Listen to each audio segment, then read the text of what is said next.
जय हिंद दोस्तों। आज हम अनुदेशक भर्ती के बारे में बात करेंगे।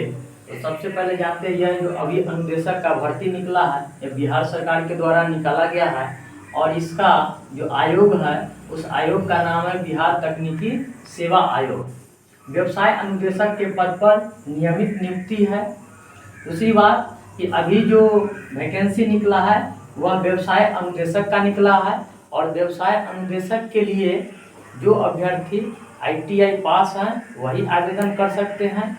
डिप्लोमा बीटेक जो कैंडिडेट पास हैं वह आवेदन को नहीं भर सकते हैं। इसमें अभी फिलहाल व्यवसाय अनुदेशक का योग्यता ITI रखा गया है। जिस भी ट्रेड से आप ITI पास हैं, 1 वर्ष का ITI कोर्स हो या 2 वर्ष का ITI है, आप इस फॉर्म को भर सकते हैं। इसमें अनुभव की बात करें तो 3 वर्ष का अनुभव मांगा गया है। किसी फैक्ट्री कारखाना में काम करने का या किसी संस्थान जो तकनीकी से संबंधित है, जहां ITI से संबंधित पढ़ाई होती है, उसमें यदि आप पढ़ा रहे हैं किसी ITI में तो आप वहां से 3 वर्ष का अनुभव प्रमाण पत्र बनवा के आप फॉर्म भर सकते हैं। दूसरी बात करें तो इसका वेतनमान 9300 से 34,800 का स्केल रखा गया है। इसका ग्रेड पे है 4200 और वेतन स्तर यानी कि लेवल की बात करें तो यह लेवल 6 का पद है। इसका मूल वेतन 35,400 रुपया होता है। उसके बाद हम बात करें आवेदन की तिथि तो आवेदन 23 मई 2023 से 22 जून 2023 तक आवेदन कर सकते हैं। इसकी न्यूनतम आयु कुछ फिक्स की गई है कि कम से कम 21 वर्ष अभ्यर्थी की आयु होना चाहिए, लेकिन 21 वर्ष 1/8/2022 तक होना चाहिए। परीक्षा की बात करें तो परीक्षा ऑनलाइन होगी CBT माध्यम से।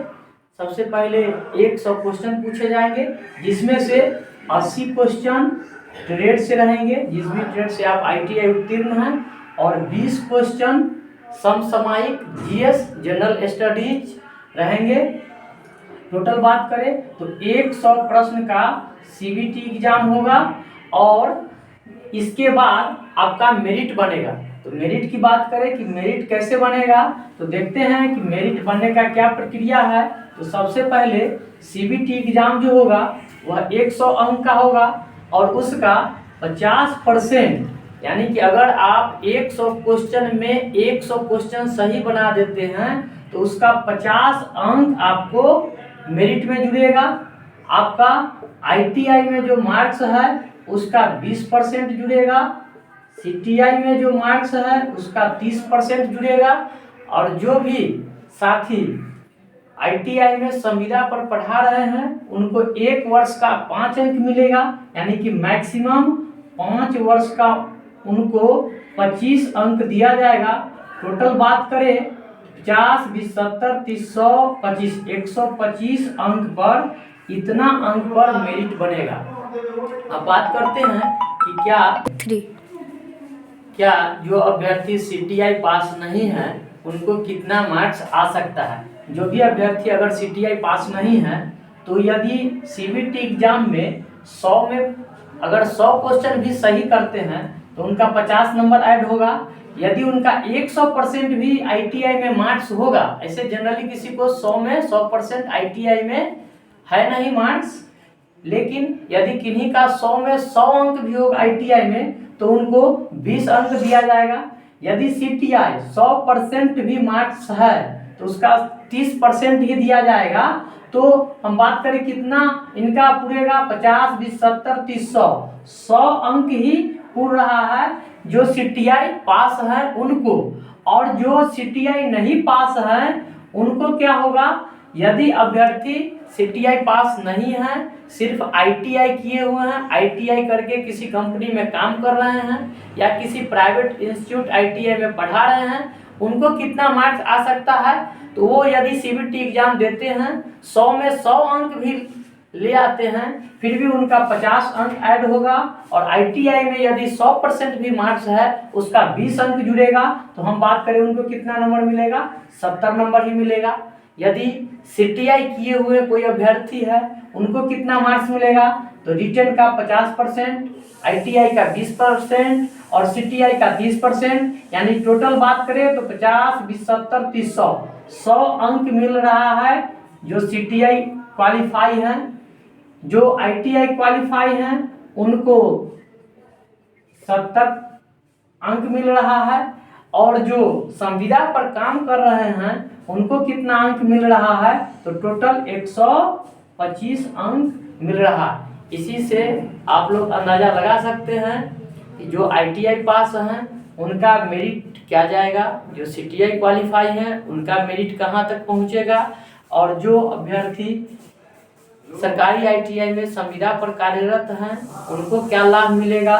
तो पूरे एप्लीकेशन को पढ़ने के बाद लगता है कि जो भी अभ्यर्थी ITI में संविदा पर पढ़ा रहे हैं उनका चांस ज़्यादा बनता है, क्योंकि उनको 25 अंक जो है एक्स्ट्रा मिल रहा है अन्य अभ्यर्थी की अपेक्षा।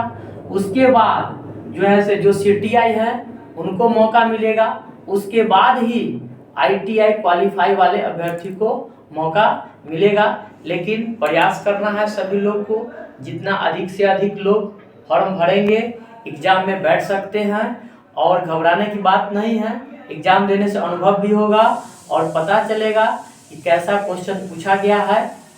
उम्मीद है कि सभी लोग को इसके बारे में जानकारी मिलेगी। और बता दें फ़ोटो के बारे में, फ़ोटो कैसा चाहिए? तो हाफ फ़ोटो चाहिए फिलहाल का खींचा हुआ, और उसका जो पीछे का बैकग्राउंड होना चाहिए वह फ़ोटो के पीछे का बैकग्राउंड सफ़ेद होना चाहिए। दूसरी बात है कि इसमें जो 5 वर्ष का अनुभव दिया जा रहा है, कुछ लोग के मन में है कि हम ITI करके ITI में पढ़ा रहे हैं प्राइवेट ITI में, तो हमसे भी 3 साल का अनुभव मांगा जा रहा है, तो हमें भी अनुभव का अंक जुड़ेगा। तो यह क्लियर कर दे कि जो भी सरकारी ITI में संविदा पर कार्यरत हैं उन्हीं को ये 25 अंक मिल रहा है। जो प्राइवेट ITI में पढ़ा रहे हैं उनको सिर्फ फॉर्म भरने के लिए अनुभव मांगा जा रहा है, उनको कोई एक्स्ट्रा अंक नहीं दिया जाएगा। और न ही जो गेस्ट टीचर हैं, जो ITI में गेस्ट टीचर हैं, उनको भी किसी प्रकार का अनुभव का अंक नहीं दिया जा रहा है। जो CTI नहीं है उनसे आवेदन भरवाया जाएगा, फॉर्म भरवाया जाएगा, लेकिन पास करने के बाद उनको CTI करना अनिवार्य होगा।